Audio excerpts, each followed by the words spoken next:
मी विधिमंडळाचा जेव्हा आमदार झालो आपल्या सर्वांच्या आशीर्वादाने, मी कुठले आमदार नाव ठेवत नाही, पण काय माणसाच्या मनामध्ये असलं पाहिजे, विचाराची उंची. मी जेव्हा डायसवर गेलो शपथ घ्यायला, माझ्या हातामध्ये पत्र दिलं, ते पत्र देतात वाचायला आणि तुम्हाला शपथ घ्यायला सांगतात.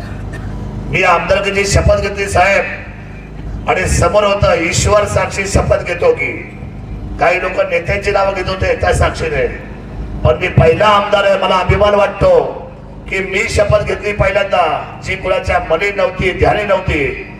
195 किल्ले शिवणारी जुन्नर विधानसभेला स्मरून शपथ घेतो की हे म्हणणारा पहिला आमदार शरद सोनवणे आहे.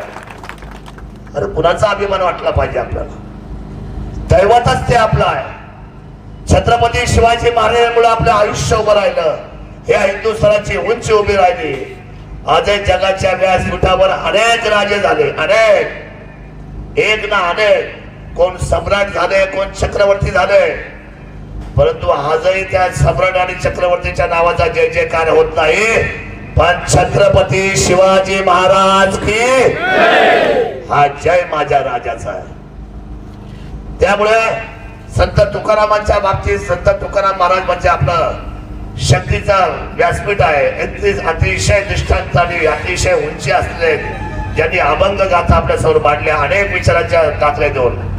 संत तुकाराम महाराज असे म्हणतात, तुका म्हणे सत्य कर्म व्हावे साह्य. काय म्हटले? तुका म्हणे सत्य कर्म, सत्य कर्माला साह्य करा.